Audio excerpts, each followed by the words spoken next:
Chers amis supporters, bonjour et bienvenue dans ce nouveau numéro du Talk by Let's Go Metz, votre podcast au cœur du sport messin.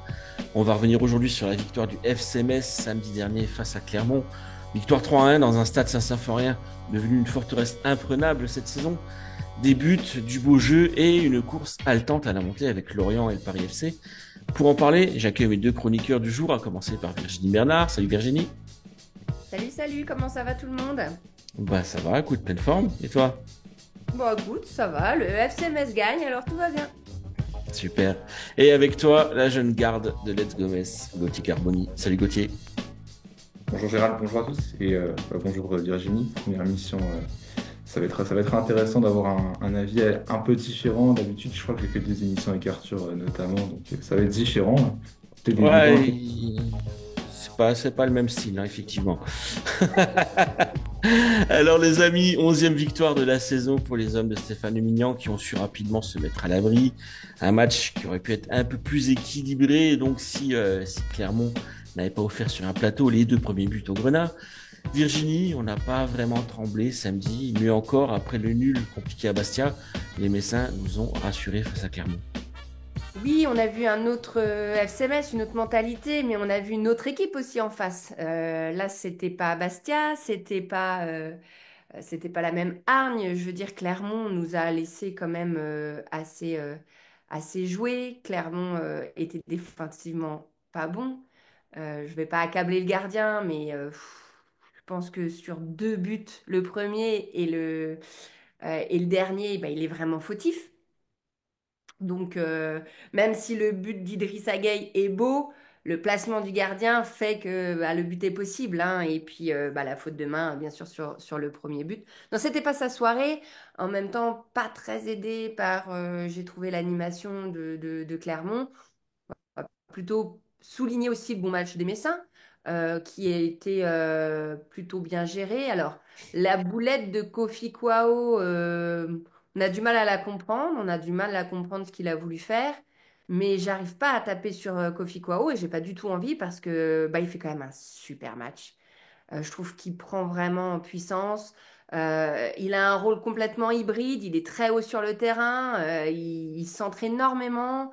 Il met son impact, sa vivacité. Il court beaucoup. Il apporte beaucoup physiquement. Donc, je pense que cette perte de lucidité qu'il a eue à ce moment-là, ou de concentration, on l'appelle comme on veut, elle vient bah, de cette présence absolument partout sur le terrain. Quand tu regardes sa position sur le terrain, moyenne, elle est quand même extrêmement haute. Tu compares à l'opposé à Udol, qui est beaucoup plus en défense. Donc c'est intéressant. Après, voilà, on voit que ça a ses limites. On voit que du coup, il peut faire de ce genre de bourde où il peut avoir cette absence qui peut se faire sentir. Donc c'est encore à travailler, mais Kofi Kwao est pour moi un des meilleurs joueurs du FCMS sur ce genre de match. Avec Gauthier Hein, avec qui j'avais été assez difficile, assez dur ces derniers On temps. va, on va y revenir, ne spoile pas, on va y revenir Et justement. je spoile pas, je donne mon avis sur cette rencontre. Ouais, justement, justement. Justement, je Gauthier, t'attendais, je t'attendais au il a, tournant, on va en il parler a tout à préparé l'heure. mon petit dossier et je t'apprécie aussi pour ça, Gérald. Tu prends des petites notes et ça, c'est bien agréable. Non, c'est super parce qu'on est sur le podium. Alors, certes, à la troisième marche, mais on est sur le podium. Donc, il faut garder cette lancée et cette énergie. Et oublier Bastia. Exactement. Gauthier, 56% de possession de balle, 19 tirs, 7 cadrés. On est clairement dans les standards du FC Metz à domicile depuis la reprise, depuis début janvier. Après une longue période de disette en fin d'année, Metz a retrouvé ses capacités à marquer, à l'image de Cheikh Sabali. Il y a davantage de capacité, comme tu le dis, à se projeter vers l'avant. Mais je vais peut-être parler un peu du négatif. Bon, je pense qu'on est tous unanimes pour dire que l'entame de match est parfaite, quasiment d'un niveau Ligue 1 d'intensité. Ce que je pense que j'ai pas apprécié dans ce match, c'est peut-être un petit relâchement avant la mi-temps et puis après, où on a vu une équipe assez endormie, peut-être à l'image des joueurs qui ont tenté de réveiller le public. Finalement, l'adversaire de Clermont a joué son coup à fond. Et cette équipe, hormis ses erreurs, aurait pu embêter plus souvent le FC Metz, hein. On a vu Baudard qui a fait quelques arrêts importants. Bon, le but, il est ce qu'il est. pense que tant mieux que Metz ait encaissé un but. À ce moment-là, ça a peut-être remotivé le groupe. Et c'est peut-être ça qu'il faut retenir, de ne pas avoir concédé un match nul et un deuxième but. Parce qu'il me semble que Metz n'a jamais encaissé, si je ne dis pas de bêtises, deux buts à Saint-Symphorien cette saison. Donc c'est aussi pour montrer une défense qui est toujours présente, même si je crois qu'on va revenir aussi sur la recrue en défense centrale d'ici à quelques secondes. On va en parler. Mais, pardon, vas-y, Virginie, je t'en prie. Moi, ce que je voulais dire, c'est que je te rejoignais aussi, Gauthier, parce que, et ça on l'a dit dès le début de la saison, des fois, Metz, on ne comprend pas pourquoi ils n'arrivent pas, ou ils ne veulent pas, ou ils ne mettent pas tous les ingrédients pour vraiment tuer le match. Vraiment tuer le match. Des fois, on attend un peu la fin du match pour soit gagner, soit pour aller chercher un match nul. Ou quand on gagne, on peut se faire rattraper, on joue à se faire peur, parce qu'à un moment donné, on essaye de maîtriser un match et on voit qu'on n'arrive pas à le faire. Et donc, il faut arrêter de vouloir maîtriser ce match en disant, bon, allez, on va faire circuler un peu le ballon. On ne sait pas bien le faire, pas à ce point-là. Et donc, à ce moment-là, on peut se faire rejoindre. Moi, j'ai envie de voir une équipe qui marque et qui tue le match. Et surtout que quand tu regardes le classement, tu vois que c'est une Ligue 2 qui est extrêmement serrée et que peut-être qu'à la fin, ça va jouer au goal average. Donc, mettons les buts, mettons-nous à l'abri. Faisons-le vraiment. Il faut faire ces efforts-là, arriver au milieu de match. Enfin, je te rejoins là-dessus. Sur le milieu de match, Après, c'est pas travail des derrière. peintres, c'était pas des peintres non plus en face. Et quand tu vois l'intensité que Metz a mis pendant les 15-20 premières minutes, et qui finalement, grâce à cette intensité, et je pense notamment au deuxième but avec, on en reparlera tout à l'heure avec le pressing de Mboula, le pressing que Metz a montré pendant les 15-20 premières minutes te donne forcément, quand tu mènes 2-0, ce besoin de souffler un peu. Moi, ça me choque pas. Après, derrière, effectivement, on prend un but qu'on n'aurait pas dû prendre, mais s'il n'y a pas cette erreur de Kofi, on reste à 2-0. C'est difficile aussi pour une équipe qui mène 2-0 de maintenir ce rouleau compresseur, ce pressing. C'est énorme, c'est très fatigant, hein, je pense. Je dis pas que c'est choquant, je dis que c'est pas anodin. Et je dis que c'est pas la première fois. Je dis que je pense qu'on peut travailler là-dessus. Parce que le but, c'est de monter, mais c'est peut-être aussi d'être champion. Ce serait sympa d'être champion. Et si C'est tu pas veux être mal, hein. champion, il faut avoir ce caractère-là. Mm. Bon alors Virginie, on y vient. Au rayon des satisfactions, et puisque je sais que tu en attendais plus lors des derniers talks, Gauthier Hein, une nouvelle fois décisif, coup du sombrero, passe en profondeur, but. Alors le Thionvillois, il a régalé samedi soir avec cette cinquième passe décisive. Un match de patron, 82 ballons touchés, 6 passes clés, 94% de précision de passe. Est-ce que tu es à nouveau conquise? Alors oui, oui, parce que je trouvais que ces derniers temps, il jouait un peu trop compliqué et qu'il ratait beaucoup de choses.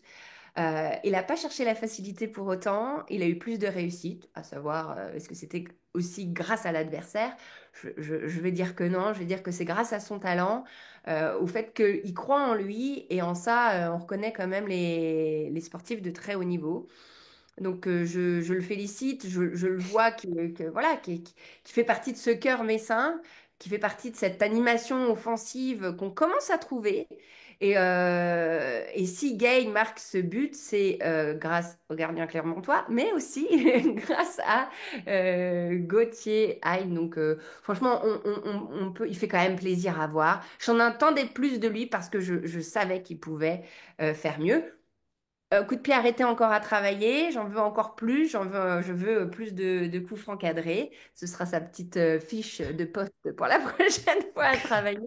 Attends Mais, qu'il mette un but sur coup franc direct, je t'attends à la sortie. mais moi je l'attends, puis comme ça tu m'inviteras et puis on en parlera avec plaisir.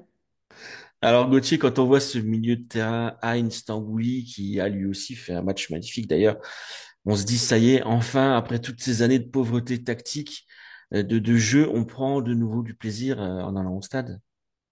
On se souvient un peu des métronomes à l'époque où j'étais tout petit, Renaud Coad notamment. On retrouve un peu cette époque où ça joue au ballon, où ça Alors, maîtrise. parenthèse, ça fait bizarre quand tu dis quand on était tout petit, Renaud Coad, parce que pour certaines personnes, Renaud Coad, c'était hier, quoi, tu vois. Moi, quand j'étais petit, c'était Robert Pires, même pas, j'étais ado. Moi, quand j'étais petit, c'était Bernard Zégnier, tu vois. Alors, imagine. C'était un Parenthèse peu fermée, petit, vas-y, tu peux reprendre, excuse-moi. faut préciser, mais voilà, ça fait quand même quelques années qu'il est parti, il est plus dans cette équipe. Et c'est vrai qu'on avait eu du mal à attendre un milieu de terrain, à retrouver voilà, une certaine aisance dans le jeu. Et on a vu que Stambouli, on peut peut-être en parler, c'est parlait de Hein qui faisait peut-être l'un de ses matchs références de la saison, mais Stambouli a quasiment 40 ans, j'ai 36, 37 ans. Il est encore là et il a tout à fait explosé le milieu de Clermont qui a pris l'eau. Je pense que Metz a gagné le match, on parle de l'attaque, mais grâce à un milieu de terrain qui est présent. Alors, lui, Hein a fait son match, Stambouli, il a 34 ans.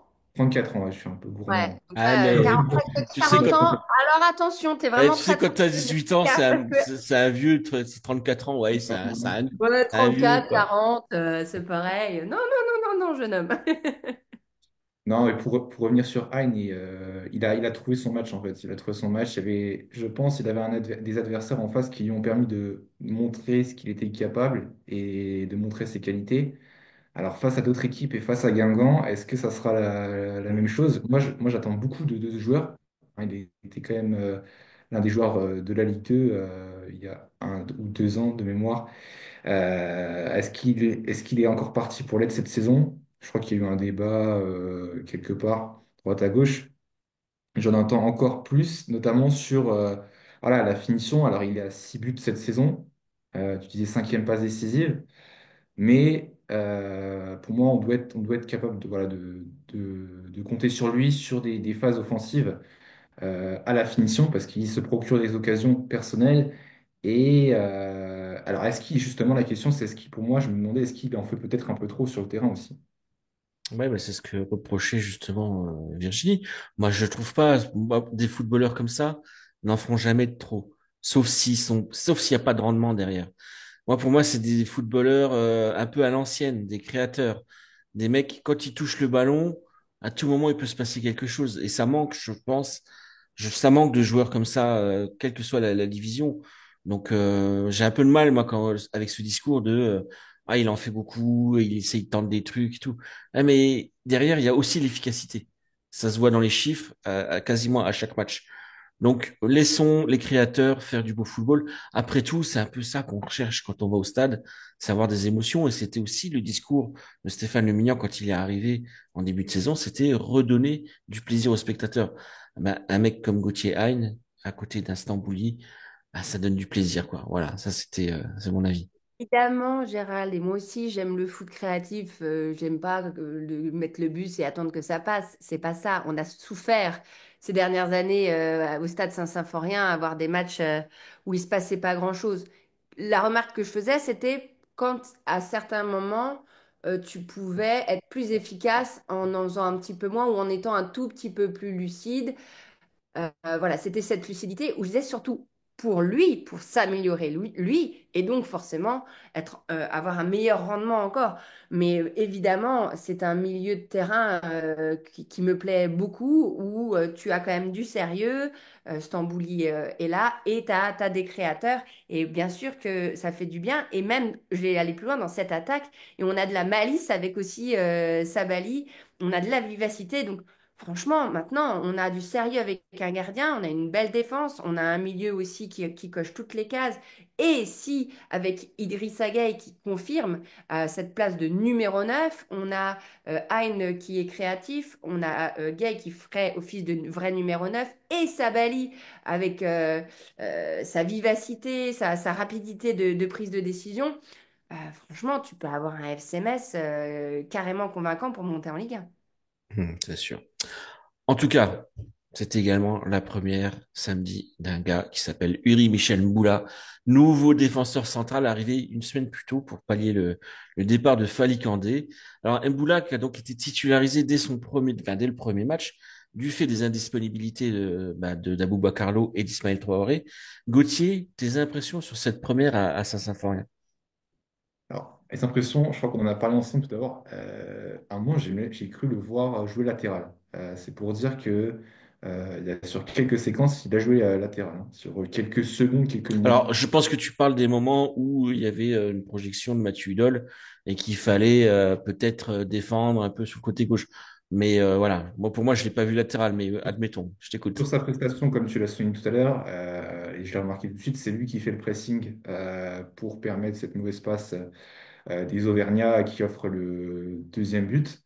Voilà, il répond présent, je pense, dans l'impact. Alors après, quelques difficultés de placement, on a vu quelques cafouillages. Je pense notamment à cette parade-là, enfin ce sauvetage dans l'équerre basse de Baudard en première période. Alors, je pense qu'il a besoin de temps. Ce joueur, on le connaît peu, hein, on va pas se cacher. Mais il y a du convaincant. C'est un peu différent que Fally Kandé, pour moi, qui était peut-être plus tranchant dans ses interventions. Je trouve j'espère qu'il va monter en puissance parce que pour l'instant, pour moi, c'est insuffisant dans l'effectif, en tout cas, pour en tout cas décrocher une place de titulaire au retour de Traoré et Aboubacar. D'accord. Ouais, moi je l'ai trouvé plutôt. Surtout, faut remettre dans le contexte. Hein. Le gars est arrivé une semaine avant. Moi, ce que je voulais me rassurer, c'était surtout voir si on avait quelqu'un, tu vois, de capable de C'est pas une prendre la mauvaise recrue. place. C'est pas une mauvaise recrue, je dirais pas jusqu'à là. Voilà. Alors Mais Virgile, je te poserais bien la même question, mais c'est vrai que c'est difficile. Hein. Il s'est rapidement intégré. Il a offert un match avec beaucoup de promesses, mais c'est encore un peu tôt pour s'enflammer. Malgré tout, est-ce qu'on peut dire quand même que c'est une réussite pour la cellule de recrutement de pouvoir prendre un mec qui répond tout de suite et qui directement, au bout d'une semaine, est capable de tenir une défense comme ça avec Sadibou Sané. C'est vrai, la jeunesse en défense centrale, c'est un pari quand même assez risqué. Ça n'a pas été catastrophique. Il n'a pas fait un match, il n'a pas fait de boulette. Je veux dire, donc déjà, un premier match pas évident pour lui quand même. Je l'ai vu souvent glisser, etc. Je pense qu'il doit prendre certains repères. Ouais, Euh, je, je pense qu'il va vraiment évoluer au travers des entraînements à côté bah, de Traoré, par exemple. Euh, donc, il ne peut que s'améliorer normalement. C'était un poste qu'il fallait absolument combler. Je suis désolée, on a bien ouais. vu qu'on a subi vraiment de la malchance avec l'eau, on a Traoré. Enfin, c'est quand même compliqué d'avoir autant d'absents à un poste aussi important. Donc non, c'est pas. C'était assez encourageant pour lui. Après, tu peux pas parier sur cette défense centrale pour moi pour chaque match. Et je pense pas que le Mignan le fasse. Donc ça m'embête de devoir le juger que sur un match, son premier match. On va dire que voilà, il a pas fait de boulette. Et moi, ce que j'aime, c'est surtout le fait qu'il soit si content d'être là. Donc quand Mm. même, ça c'est quand même à souligner. C'est pas ce qu'on appelle des mercenaires et qui n'en ont rien à faire de venir dans un club. Ils parlent beaucoup de l'ambiance, beaucoup du club, et ça fait quand même plaisir à entendre. Puis dans le body language, effectivement, le body language, pardon, c'est vrai que c'est Ouais, important. ton anglais, hein, Géraldin? Ben ouais, non, mais je sais, je m'améliore quand même un petit peu. J'ai pas trop le choix. Bon, bref. Ce que je veux dire, c'est que tu le vois effectivement dans sa façon d'être. Et il y a des joueurs qui, à l'inverse, ne montrent pas ce genre d'attitude. Hein, encore une fois, je vais pas redire son nom. Il a failli partir au mercato. Il est resté. On va devoir le garder. Il va devoir rester. Mais voilà, c'est vrai que c'est important ce que tu dis que et moi je trouve que ce joueur Mboula il a dégagé quelque chose de positif et évidemment le score est en faveur de Metz donc voilà, il a pas fait d'erreur. Moi je trouve que c'est plutôt une réussite. En tout cas voilà. Prochain rendez-vous les confirmé. Grenats. Pardon, Gauthier, tu voulais rajouter un truc. Moi, je dis à confirmer. Et puis, ce qui va être Confirmé. intéressant, on n'a pas forcément parlé, mais on parle beaucoup de cette défense centrale. Mais finalement, enfin, Stéphane Lemillan le disait lui-même qu'il avait trois vrais titulaires, en fait.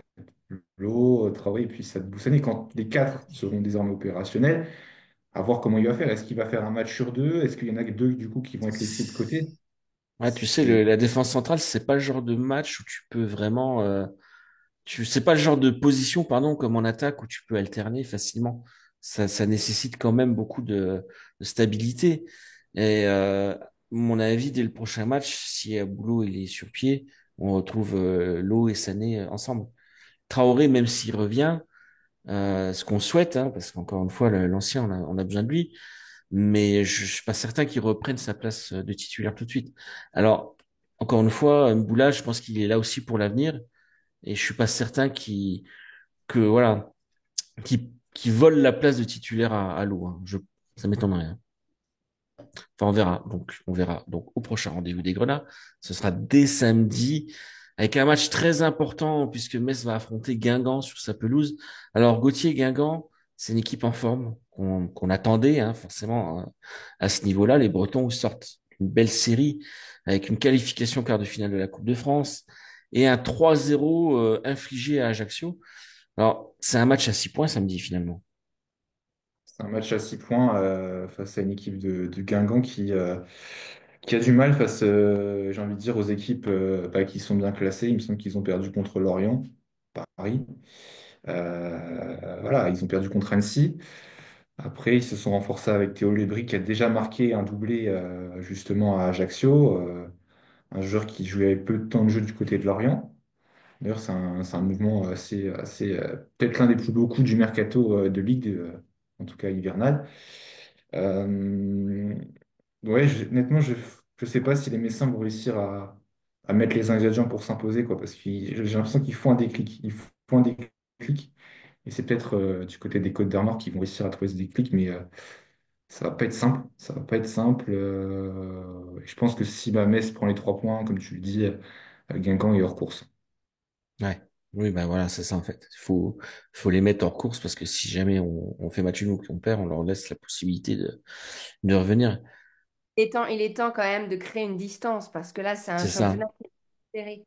Alors, on soulignera que le FCMS foulera une pelouse de Ligue des Champions. Ouais, ouais, c'est vrai, pour une fois. Que Brest joue aujourd'hui dans ce stade. Oui, donc blague à part, il faut vraiment arriver maintenant à avoir un trio de tête. C'est important. On peut pas être dans ce wagon avec 6 équipes. Pour moi, on peut aller jusqu'à Annecy. Bah là, clairement, on est dans la peau du chasseur, on est à 5 points de Lorient et à 2 points de Paris. Mais derrière, on a Dunkerque à 2 points et Guingamp à 3 points. Donc concrètement, là, on n'a Exactement, plus le droit à l'erreur en fait.